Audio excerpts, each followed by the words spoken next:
Tem muita gente que acha que isso é impossível de tocar, que é uma coisa de outro mundo.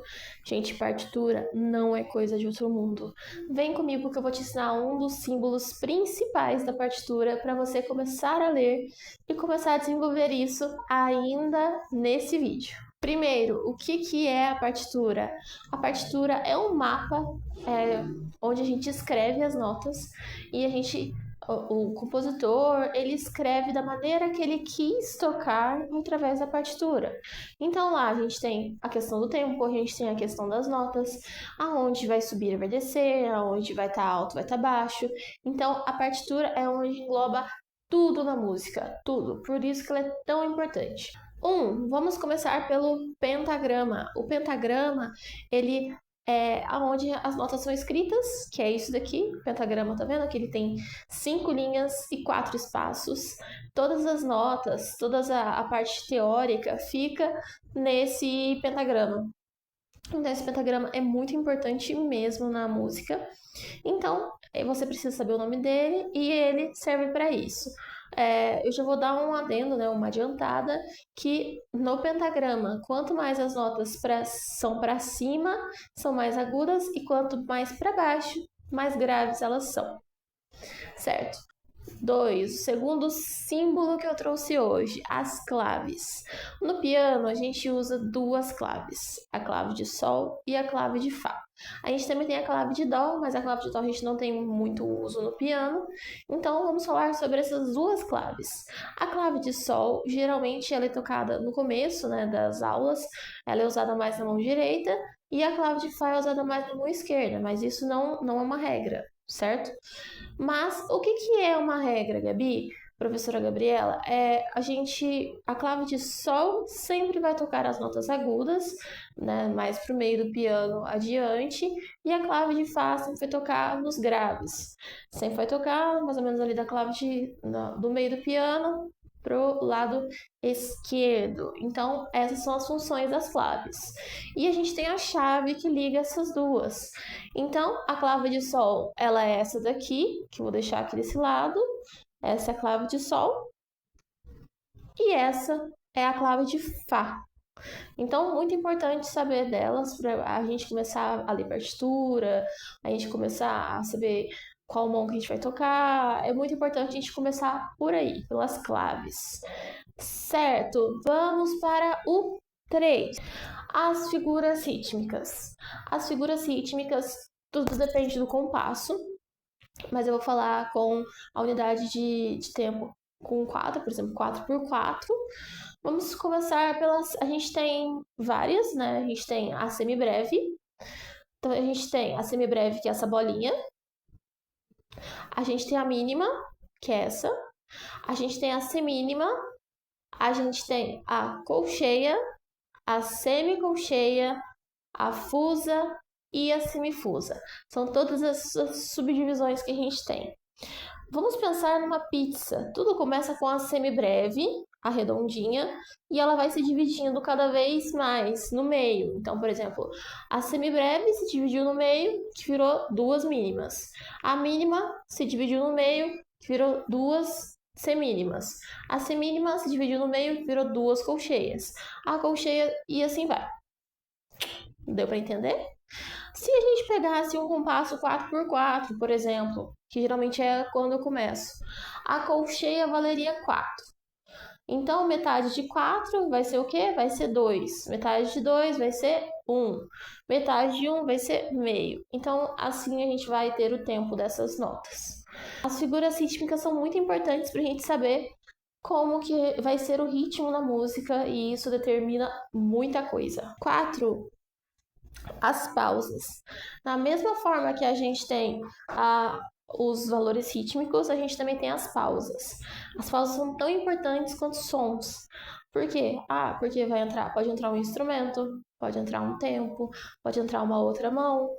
Então a gente precisa contar a pausa. Se a gente não conta a pausa, dá ruim. Então a gente tem a pausa de semibreve, a gente tem a pausa de mínima, a gente tem a pausa de semínima, a pausa de colcheia, de semicolcheia. Eu vou mostrar cada uma delas. Então, essa é a pausa da semibreve. Essa é a pausa da mínima. Essa é a pausa da semínima. Essa é a pausa da colcheia. Essa é a pausa da semicolcheia. Essa é a pausa da fusa. E essa é a pausa da semifusa. Certo? 5. Compasso. Gente, o compasso ele é muito importante, que a contagem de tempo da música vai ser relativo ao compasso que está escrito na partitura. Então, por exemplo, se a gente tiver um compasso 4x4, que vai ser 1, 2, 3, 4. 1, 2, 3, 4. Essa música ela vai virar tudo em torno desse compasso. Então, por exemplo, se tiver uma semibreve aqui, ela vai ficar tá nesse compasso inteiro. Agora, professora Gabi, e se eu tiver duas mínimas? Se você tiver duas mínimas, vai ser isso daqui, ó. Tá. Vamos pensar que esse compasso vai ter duas mínimas e a gente vai repetir ele duas vezes. Então, vai ser isso aqui, ó. Tá. E se fosse, professora Gabi, quatro semínimas? Então, seria tá. Certo? Então, tudo gira em torno do compasso. Então, a gente tem diversos compassos, geralmente no começo. Eu dou mais um exemplo de 4x4, 2x4, 3x4, para ficar mais simples para os alunos, e depois a gente vai entrando em compassos compostos. Então, é muito importante que você entenda sobre os compassos, para você ter uma base e você ficar no tempo certo, ok? 6. Sustenidos e bemóis. Sustenidos e bemóis são aqueles meio tons acima ou abaixo. Então, por exemplo, o sustenido, ele é um meio tom acima. Então, já que ele é um meio tom acima, ele vai ter, por exemplo, um Fá sustenido. Vai ser a tecla preta acima do Fá, meio tom. Se for, por exemplo, um Sol bemol, vai ser meio tom abaixo, para o lado esquerdo. Acima seria sempre mais para o agudo e abaixo seria sempre mais para o grave.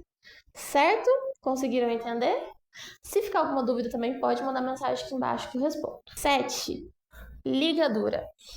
Pessoal, a ligadura ela é uma forma de dinâmica também, a menos que tenham duas notas iguais. Quando a gente tem duas notas iguais, essa nota se estende. Então, por exemplo, se eu tenho um Fá aqui, e eu tiver uma ligadura, essa nota ela vai somar os valores das duas. Então, vai ter por exemplo, supondo essa aqui vai ser uma mínima mais uma mínima com uma ligadura. Vai virar um 4. Ficar e ela não vai parar de tocar, ela vai ficar direto, por conta da ligadura. Ou a gente também pode usar da forma de dinâmica mesmo. A ligadura, no caso, pode ser mais um um legado, tá? Ele vai ficar mais longo. 8. O ponto de aumento. O ponto de aumento, ele é muito importante a gente saber e começar a aprender, por conta que ele muda o valor da nota. Então, por exemplo, vamos pensar no compasso 4x4, uma nota que seja 2 tempos, ou seja, uma mínima pontuada.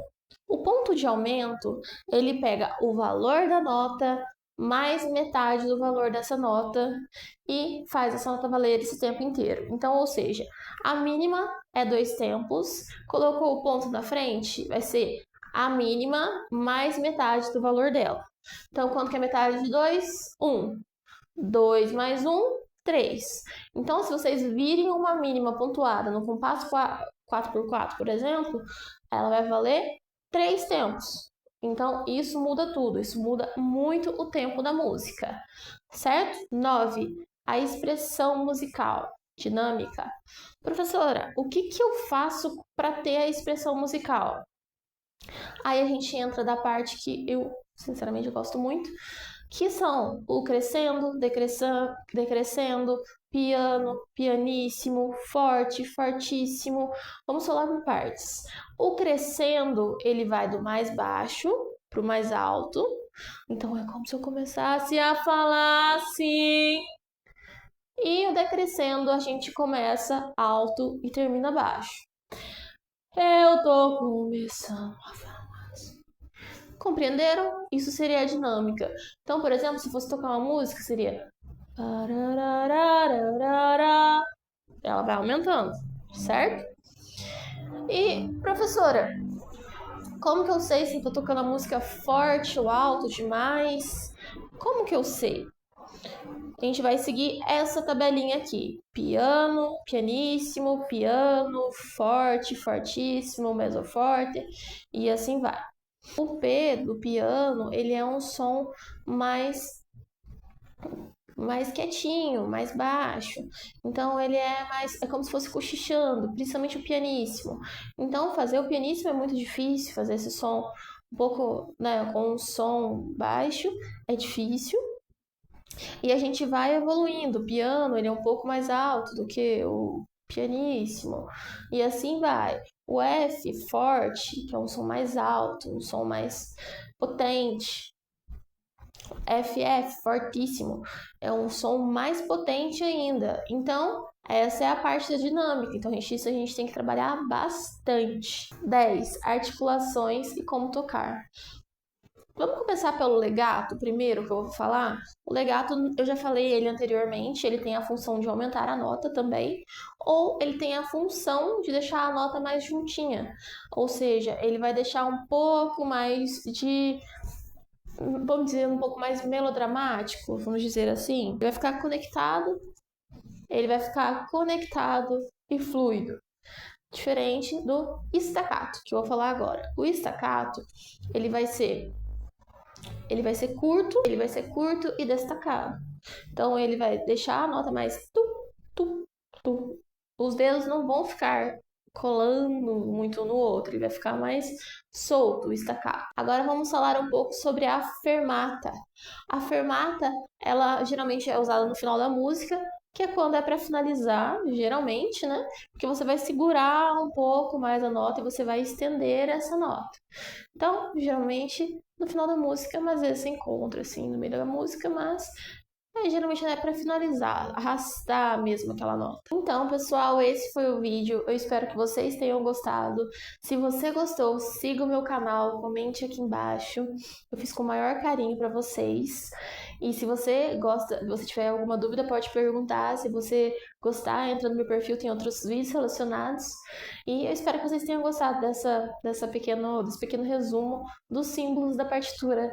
Tá bom, pessoal? Um beijo e tchau, tchau!